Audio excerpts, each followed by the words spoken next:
เคสบายดีแม่ฟ้าสบายลุนสบายดีเป็นได้ได้คอยอยู่บ่ก็น้อยมีข่าวเรื่องวัดโอเคเว้าให้ฟังเด้วัดวัดอันนี้เป็นวัดอยู่เมืองเนสวิลเทนเนสซีเด้อขน้อยโอเคขนาดน้อย5ก็ฮู้จักคณะยักษ์เคยแต่โอเคได้เอาเลยถ้าคนเรารู้จักว่ากรรมการซื้อซึ่งขน้อยสิเบิ่งซื้อกรรมการที่ว่าซื้อบุญนาคพักนาหรือสีเราขน้อยคิดว่าเราคือที่มันคนข้องพวกปฏิการไอ้น้องพวกแถวไอ้น้องเพราะเราไปเมืองลาวมาเราเอาถุงซัดมาขายอยู่วัดถุงซัดของข้าเจ้าหันวะหรือของเฮาว่าถุงแก้วถุงแก้วหั่นน่ะโอ้ยสางปิ่นแท้เอาถุงมาขายอยู่ในวัดขน้อยน้อยเอาหมอบ่หล่นทนบ่ได้ขน้อยยักเว้าให้แม่ป้าฟังโอ้ยเว้าโลดอีหล่ะซัดไปหมดโลดวัดเนสวิลเทนเนสซีวัดพุทธประทีปเด้อเพราะว่าขน้อยก็พยายามเอาหลวงครูบาอาจารย์แล้วว่าได้ว่าสิขอซื้อถุงซักสร้างตามผู้นำลาโอเวอร์ซีแล้วให้เวลาให้บุญให้สิ้นแล้วจะเอาถุงขึ้นเป็นเราปฏิเสธบอกก็ได้เป็นว่าก็ญาติโยมก็อนุญาตน้อยแปลว่าวัดนั่นเมนของมาจากเมืองลาวสักตัวก็ละใหญ่เพิ่งต่อไปขน้อยว่าไม่ได้เพราะว่าเข้ากำลังมาก่อควรอันนี้มันโบเมนธรรมดาแล้วขน้อยเจ้าเจ้าโทนี่เจ้าทายเอามือถือทายให้ในแม่ตกเป็นทุ้งน่ะทายได้บ่ทายแล้วเจ้าส่งรูปมาให้แม่ยิงลาวเอามาค่ายอยู่ในวัดท่านเพราะว่าเดี๋ยวนี้เพิ่นเหนียวลาวเพิ่นมาค่ายดินค่ายดอนเพิ่นหังเพิ่นมีโอ้ตายโดยเป็นนายขังของวัดโอ้ตายเพิ่นก็เป็นข้าเจ้า 100% แล้วแนวนี้น่ะคันเพิ่นเอามาขายน่ะ100% ได้นี่น่ะโอเคน้อยก็เอาน้อยเราว่าสิออเดอร์อันถุงนำเราเอาไว้สิมาเอาอันเวลามีบุญแล้วก็ร้อยสิเทนต้นนะเพิ่นบ่รับแม่นบ่โดยถ้าเพิ่นเอาไปอันนั้นนั่นเอาไปยายนำบ้านเพิ่นเอาถุงตังหั่นแหละก็ว่าบ่โอ้ยแม่ป้าโอเคแลกไปโลดโอเคโอเคขอบใจหลายๆเด้อโอ้ยดีนี่เด้อเพิ่นโทรเข้ามาเนี่ยเกี่ยวกับว่าวัดอันแถวอันเทนเนสซีเนาะเพิ่นไปเปืองลาวเพิ่นมีเงินมีคำหลายเป็นประธานว่าซั่นซะไปเนาะผู้ขาตามฟังแล้วเว้านี่เพิ่นไปเอาทุ่งอันนั้นแนวลาวว่าซั่นซะทุ่งแนวลาวเอามาแล้วก็มาขายอยู่ในวัดหั่นว่าซั่นบัดนี้นางนี่เราก็อยากอันซื้อทุ่งน้ำมันทานแสงกินดาไลเนาะเอาไปใส่วัดใส่ว่าเพิ่นบ่รับว่าซั่นก็แปลว่าเพิ่นเป็นแนวลาว 1,000% ล่ะบ่แม่น 100% ล่ะเนาะเห็นบ่อันนั้นล่ะที่ว่าเพิ่นคิดจังใดเฮาก็ยังบ่ฮู้เดี๋ยวนี้คนเฮานี่ก็สับสนเนาะจักสิเป็นอันฝ่ายใดผู้ข้าก็งงแหละเดี๋ยวนี้นี่นะเป็นหยังเขาเจ้าจังค่อยเฮ็ดจังซี่เนาะแม่นบ่คันสิอยู่นี่ก็อยู่เลยซะเป็นคนเฮาซะคันสิอยู่พุ่นก็ไปอยู่พุ่นซะอันเอาทุ่งมาขายนี่ห่วยผู้ข้าก็อยากว่าแล้วได้มันบ่ถูกแล้วได้คันเพิ่นเป็นแม่นบ่วัดพวกแถวเทนเนสซีไปว่ามีแต่ว่าเดี๋ยวนี้เนาะจักหน่อยให้ย่างโทรมาบอกใหม่เนาะวัดใดผู้ข้าก็ลืมได้เมื่อกี้นี่ลืมอันนั้นจดไว้เนาะเด้ออย่าลืมเด้อโทรมาคืนมาบาทนึงได้เนาะเพราะว่าอยากฮู้ว่าวัดใดมันกันเนาะแถวนั้นมันก็หลายวัดได้เนาะแม่นบ่บ่แม่นครูบาได้ประธานประธานเด้อเอาบัดแล้วโทรมาให้หาเอื้อยใหม่เด้อเอ้ยสิเขียนชื่อโอเคสบายดีแม่ป้าวัดนั่นชื่อวัดพุทธประทีปเด้อพุทธแม่นบ่พุทธวะแม่นประทีปวะประทีปโดยและผู้ที่เพิ่นเอาถุงมาอันซื้อหยังเนาะเราอันน่ะผู้นั้นนายขังโอ้นายขังโอ้บุญนะบ่แม่นพระเนาะบ่แม่นพระเนาะเป็นนายขังโอเคอยู่ที่บุญนาคจันทะบุญนาควะบุญนาค บุญนาคพระฤาษีบุญนาคบุญนาคเป็นพระฤาษีนั่นแหละป้าโอเคเขานอนนมัสการพระเถระนิเถระนี่เป็นกองประชุมด่วนอยู่บรรลับพุทธประเทศเมืองนาสเวียรัฐเทนเนสซีข้าพเจ้าสื่อเทอรี่พวกสัมพันธ์ในกองประชุมวันนี้กองประชุมด่วนวันนี้ก็มีเรื่องเกี่ยวกับเรื่องทุ่งที่อามาตั้งโซ่อยู่ในวัดนี้ในงานบุญพระเวทใน2-3 วันผ่านมาแล้วฮะที่กองประชุมวันนี้ก็มีบรรดาทานแขกผู้มีเกียรติและผู้อาวุโสมาร่วมเป็นจำนวนหลายทานเป็นต้นผู้นำชนกำเนิดทานโบของกระวงที่เป็นประธานคณะบริหารวัด แล้วก็ผู้ต่อไปกำเนิดคือญาลุงคำภายสุขสวงอดีตพันตำรวจเอกที่เป็นที่ปรึกษาผู้อาวุโสผู้สำคัญที่สุด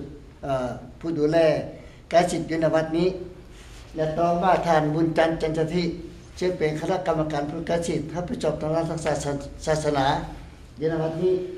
และต่อมานี้กำเนิดทานคำบางสิบุญเฮืองการคำบางสิบุญเฮืองเป็นผู้รับผิดชอบทางด้านกฎหมายการต่างประเทศและก็ทางด้านกฎหมายก็เป็นติดต่อทางด้านต่างประเทศทางด้านตำรวจอีกแล้วก็เพิ่นเองก็มียศขั้นพลตรีอยู่ในนี้กับเพิ่นก็เป็นผู้ใกล้ชิดอยู่ในวัดวาอารามแห่งนี้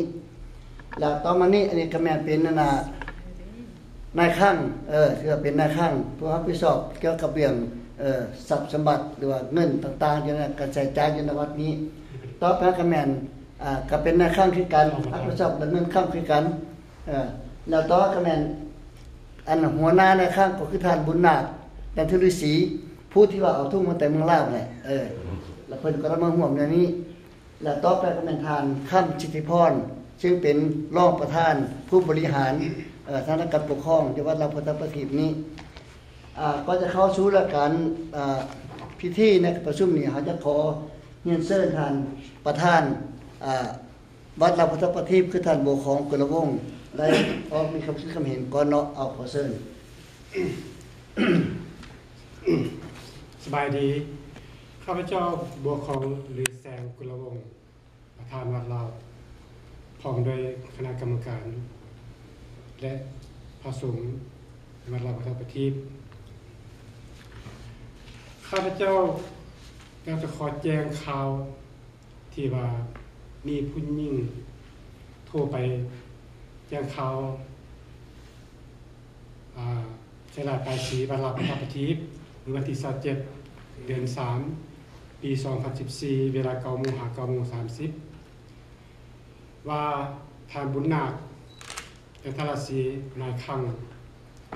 เป็นผู้เอาวนาทุ่งกาเดือนของเมืองมาขาย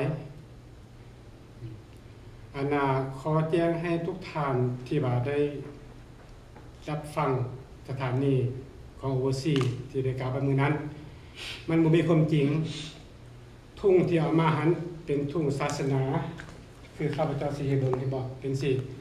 ทุ่งศาสนาแล้วก็ทุ่งอเมริกาเป็นหยังจะเอาทุ่งอเมริกามาใส่เพราะว่าอยู่บ้านเพิ่นก็เลยเอามาสับใส่คือว่าเป็นการนับถือเจ้าเนาะก็บ่ได้ทิ่มได้ปากเรื่องทุ่งอเมริกานี่แม้แต่อยู่บ่มากเข้มมากก็ยังมีขายอยู่ฉะนั้นข้าพเจ้าก็บ่อยากบอกหยังหลายมีแต่ว่าขอให้ทุกท่านที่ได้รับทราบนี้แล้วก็ขอให้ว่าให้เข้าใจข้าพเจ้าเฮ็ดบ่ได้แล้วผู้ที่อยู่นี้ก็บ่ได้ว่ามีคนสำคัญแล้วก็ผู้ใหญ่ผู้หลักผู้ใหญ่ก็มีโดยเฉพาะแล้วผู้เป็นเจ้าเป็นนายก่อนแล้วก็มีแล้วเป็นอยู่นี้ก็มีผู้รักษาทั้งประเทศก็มีข้าพเจ้าคิดว่า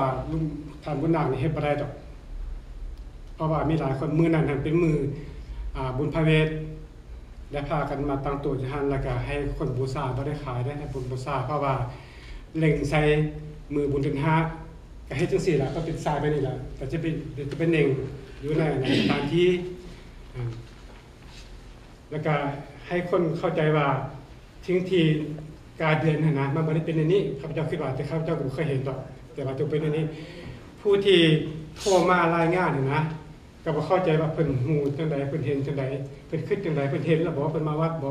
จังเว้าขึ้นมาฟังไปฟังมาแล้วก็บ่ฮู้ว่าเราเป็นคนจังได๋เพราะว่าคันสิแจ้งเว้าชื่อก็บ่ถูกนามสกุลก็บ่ถูกสอบไปสอบมาก็ว่าตุ้งแก้วไล่หลักไปแล้วก็เราถูกจักเว้าฉะนั้นจะว่าขอกราบได้หลายเราทุกคนที่ว่าได้รับทราบกันนะที่ว่าบางคนก็ได้ด่ามาทางทีวีความจริงแล้วก็บ่ควรสิด่ามาดังนั้นเพราะว่าฮู้แต่ข้างเดียวหลักฐานมันมีเถือก็เฮ็ดมันกันเสียหายการที่ถ้าเป็นบางฐานที่ด่ามาหันเฮ็ดให้วัดเฮาบ่รับผิดนี่เสียหายหลายที่สุดเพราะว่าด่าทั้งพระทั้งเจ้าด่าทั้งคณะกรรมการต่างๆที่บ่ทันเห็นนะข้าพเจ้านี่พยายามที่สุดเรื่องนี้เพราะว่าไผเป็นประธานคิดว่าจะให้มันชัวก็ให้มันดีทั้งนั้นแหละจะให้มันดีเพราะว่าพวกเฮานี้จะได้ทุกนี้มาก็มาบูชามาสร้างมาหาเงินเข้าวัดกำลังจะซื้อวัดใหม่อยู่เดี๋ยวนี้ก็พยายามเป็นทางหาเพื่อจะสร้างสาพัฒนาวัดนี้ให้เป็นสิ่งศักดิ์สิทธิ์ของบรรดาชาวพุทธทั้งหลายการมีแต่เท่านี้แหละรายงานให้ทราบถ้าบาดผู้ใดหูได้เห็นแล้วก็ขอให้บอกต่อๆกันไปเด้อให้แจ้ให้เด้อเพราะว่านี้พวกข้าพเจ้ามาซุ่มกันอยู่นี้แม่นยุตนาพระบ่ได้ตัวได้หลายบ่มีความจริงให้เป็นหลักฐานได้ฉะนั้นจะว่าขอฝากความที่ว่าข่าวนี้เป็นยังสาธุทุกท่านและว่าผู้ที่ว่าบ่เข้าใจนะได้โทษมาต่อว่าต่อขานนั่นก็ขอนำหลายๆเพราะว่าบ่เห็นความจริงก็อยู่ใส่เว้าเนาะเพราะว่าข้าพเจ้าก็บ่ได้เว้าหลายดอกตอนนี้ก็คงจะเข้าใจแล้วข้าพเจ้าก็มีเท่านี้ล่ะขอขอบใจหลายที่ว่าทุกท่านที่ว่าถ้าฟังทีวีทางบ้านก็ขอบใจหลายๆขอบคุณครับกุลวงศ์ประธานวัดเนาะและต่อไปจะขอเรียนเชิญท่านยะลุงพาสุขสวงศ์ถึงผู้เป็นอาวุโสสุดอยู่ในวัดนี้เพื่อเพิ่นมีความคิดเห็นนั่นเราขอเรียนเชิญออกมือข้อนมัสการพระเทระนุเทระแล้วก็นับถือทุกท่านที่มารวมในกองประชุมในนี้ข้าพเจ้าอดีตพันตำรวจเอกพายสุขสวงศ์รองผู้หนึ่งในอาวุโสในรัฐและในเมืองของในชีวิตนี้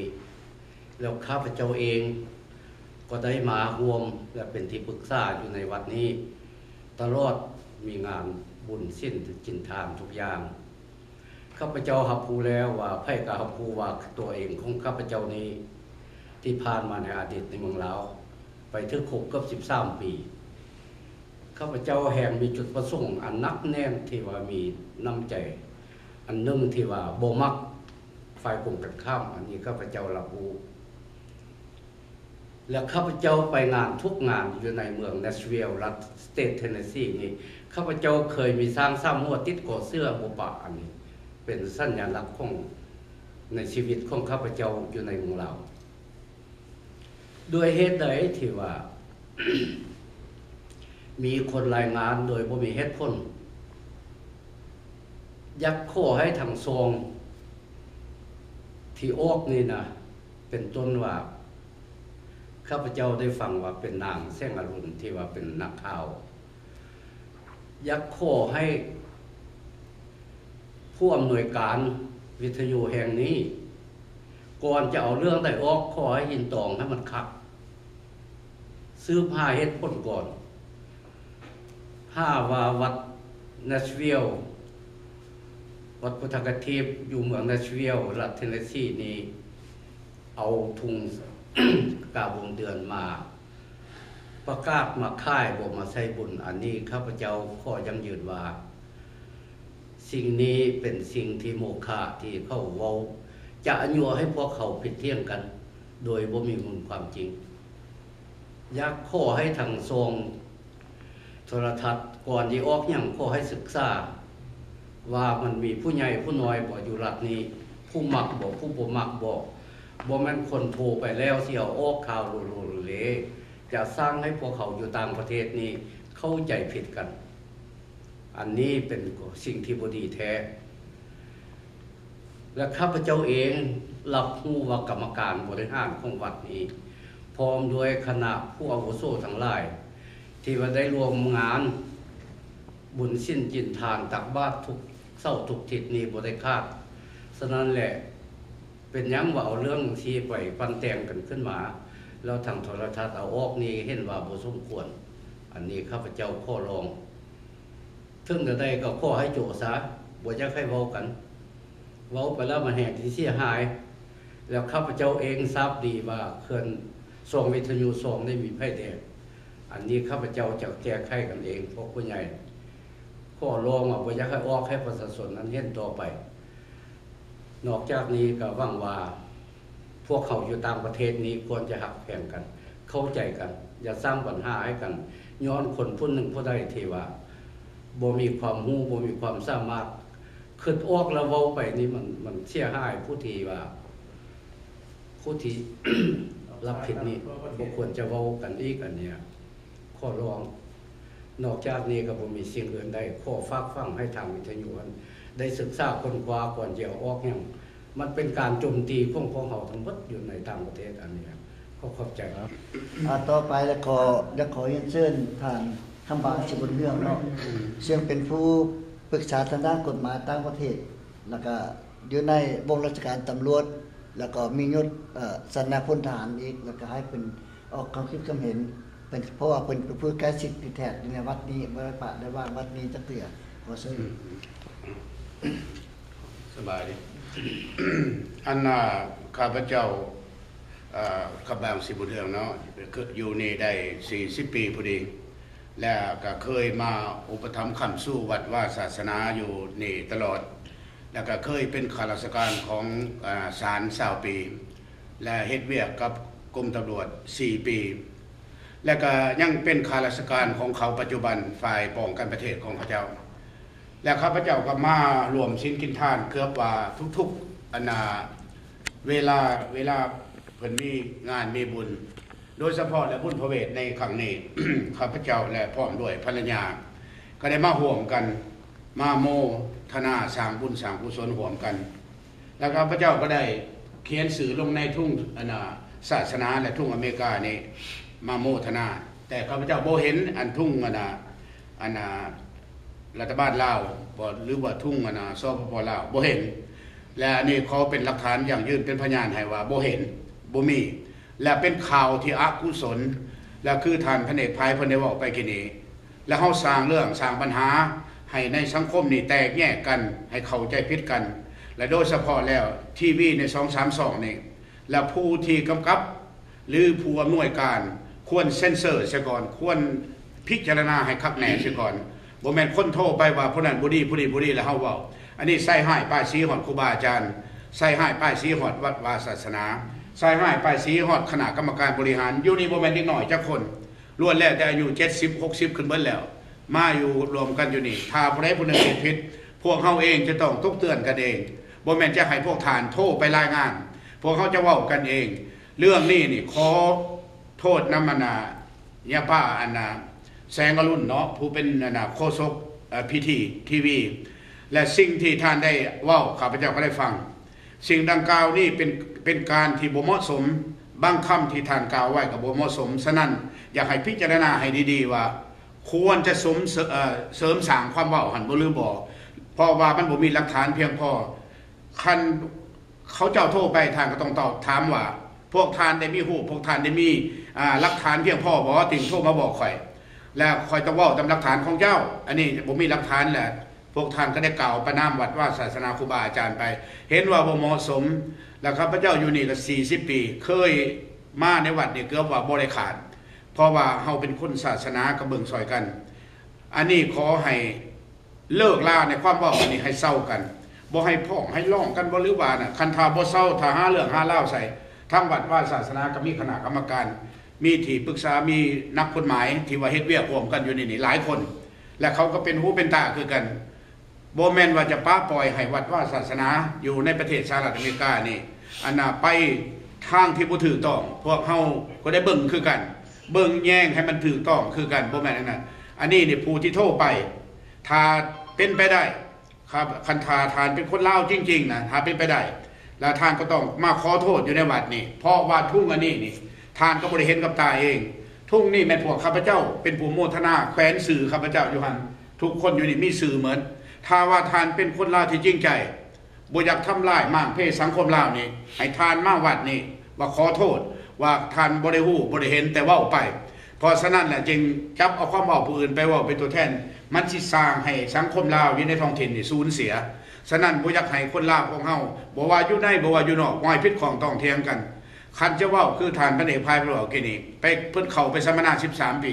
ข้าพเจ้าก็ไปสัมมนาและข้าพเจ้าก็ถือกระสุน3ลูกแต่ข้าพเจ้าบ่ได้คิดว่าเรื่องนั้นมันผ่านไปแล้วก็บ่ต้องเว้าเรื่องมา40-50 ปีผ่านไปแล้วก็บ่ให้เครียดให้สร้างกันมีแต่เฮ็ดเบี้ยพร้อมกันฉะนั้นล่ะข้าพเจ้าอยากขอร้องว่าต่อไปจะออกข่าวอันใดก็แล้วแต่ขอให้พิจารณาให้แน่นอนเสียก่อนว่ามันเป็นจริงสำใดจึงเว้าได้ฉะนั้นข้าพเจ้าขอความขอบใจที่ว่าได้ให้โอกาสอธิบายแล้วก็ถ้าท่านสนใจเรื่องอันนี้โทรมาหาข้าพเจ้าก็ได้615-779-3415โทรมาหาข้าพเจ้าก็ได้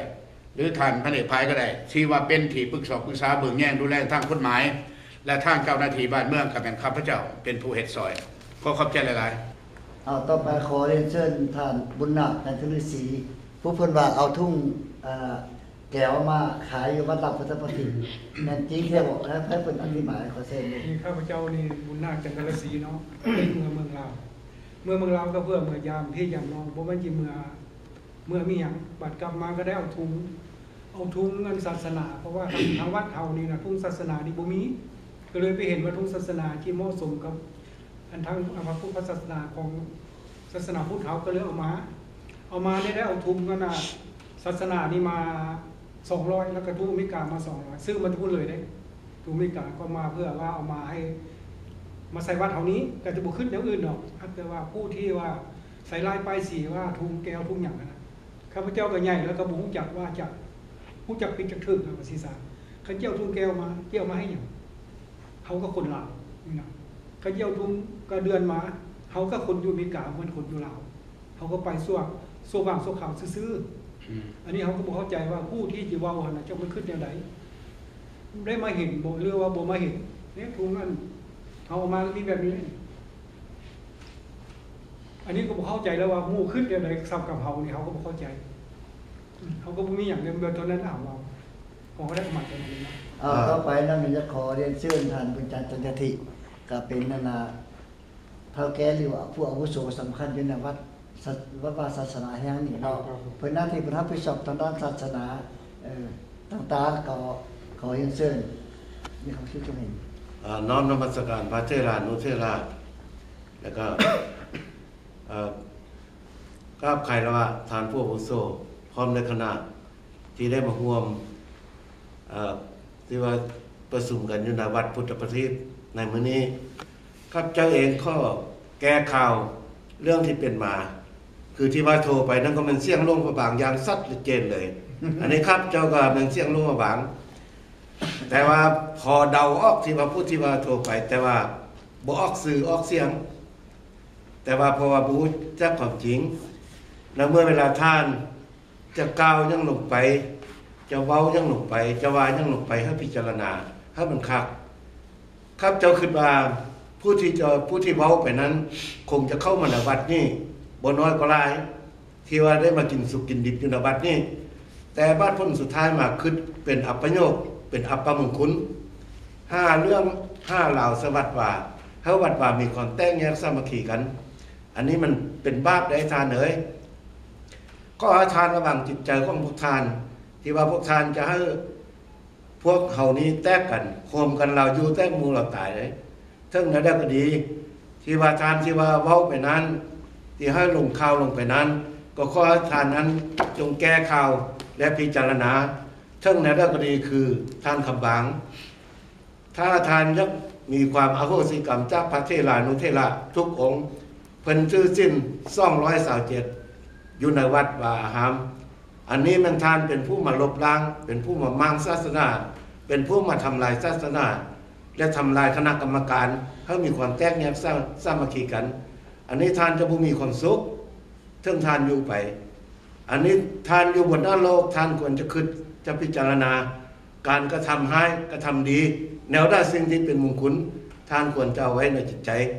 สิ่งด้านที่เป็นบาปท่านควรจะออกไปอันนี้ข้าพเจ้าข้อบอกเท่านี้แล้วก็ข้อให้คณะกรรมการทุกฝ่ายอยู่ในช่องทีวีจงแก้ข่าวเพราะว่าข่าวเรื่องนี้มันเป็นโมฆะที่ว่าพวกท่านเห็นอยู่นี่คือถุงนี้มันถุงศาสนาและก็ถุงของอเมริกาเนาะก็ขอบใจไปขอเชิญท่านคำชิพรซึ่งเป็นประธานคณะบริหารทางด้านการปกครองในบ้านเราพุทธประทินเนาะคือเราเอาขอเส้นครับเราสมัครการพัฒนาเทระการนับถือและแปลมาอย่างคณะกรรมการบริหารวันนาจะปฏิแปลงนี้ข้าพเจ้าข้อเพิ่มเติมนิดนึงเนาะเกี่ยวกับข้าพเจ้ามาเบิ่งวิดีโอที่ว่าพวกข้าพเจ้าได้อ่านไปนี่มาเบิ่งได้แล้วเราที่ว่าเฮานี่เป็นคนลาวแล้วก็นับถือศาสนาพุทธเทิงว่าเรื่องนี้นะมันจะน้อยเดือนหลายเขาก็บอกคนจะก้าวไกลเรื่องศาสนาเป็นศาสนาที่สำคัญที่สุดคนลาวนับถือศาสนาพุทธแล้วก็ทุกคนก็เข้าวัดฟังธรรมแล้วก็ฟังธรรมเทศนาแล้วก็ฟังคำสั่งสอนของพระสงฆ์ของเจ้าเป็นอยู่ในวัดเป็นถือซ่องสิ้น227ดังนั้นก็พวกทานจะโทรศัพท์ไปเว้าสิ่งใดเรื่องใดก็สร้างแต่ว่าข้อนำห้ามก้าวไกลทางศาสนาเป็นสิ่งที่สำคัญที่สุดแล้วก็ถ้าว่าพวกทานฮักว่าได้ก้าวไกลไปแล้วคันถ้าว่าเป็นไปได้พวกข้าพเจ้าวันนี้จะข้อเสนอพวกทานมาเบิ่งวัดลาพุทธปฏิแพงนี้ว่ามันมีความจริงบ่ที่พวกท่านได้เว้าไปแล้วพวกท่านโทรศัพท์ไปอย่าให้พวกท่านนั้นมาขอโทษแล้วก็พระพุทธเจ้าหรือว่าพระสงฆ์เจ้าอยู่ในวัดนี้ถ้าว่าเป็นไปได้อันนี้ก็ข้อห้องอีกครั้งหนึ่งอันนี้มันเป็นจะพวกท่านที่เว้าไปนั้นเป็นการที่ว่าดูทุกศาสนาและดูทุกคณะกรรมการแล้วก็ดูทุกวัดวาศาสนาและดูทุกคนลาวอยู่ในต่างประเทศแล้วก็ข้าพเจ้าบ่มีหยังก็ขอฟังความนับถือและฮักแพงมันอย่างทุกท่านที่ว่าคนลาวด้วยกันจะอยู่ในโลกแห่งนี้ก็ขอให้ทุกคนจงมีสุขภาพเข้มแข็งแล้วก็ข้อห้องอีกตัวนึงเนาะอย่าให้ทางทีวีแก้ข่าวให้พวกข้าพเจ้าเลยต่อไปขอเชิญนางหลอดเนาะอยู่แบงคุณหลอดอยู่แบงผู้เพิ่นเป็นผู้รับบริจาคเรื่องทุ่งอวาสเมืองลาวเนาะขอเชิญมีคำเห็นสบายดีขน้อยเองคือบุญหลอดอยู่แบงซึ่งได้เป็นคณะกรรมการของวัดลาวพุทธประทีปมาได้7 ปีแล้วแต่ญาลุงบุญนาคได้เอาทุ่งศาสนาและทุ่งศาสตร์ของอเมริกามาขน้อยเองเป็นผู้ให้บริจาคให้เพิ่นบริจาคปัจจัยบริจาคปัจจัยแล้วก็ได้เขียนสื่อใส่ทุกๆคนที่ว่าเพิ่นบริจาคอยู่ในทุ่งนั้นแต่ทุ่งนี้บ่แม่นทุ่งแก้วบ่แม่นทุ่งกาวงเดือนบ่แม่นทุ่งหยังทั้งสิ้นแม่นทุ่งศาสนาและทุ่งศาสตร์อเมริกาที่พวกเฮานับถือขอบใจ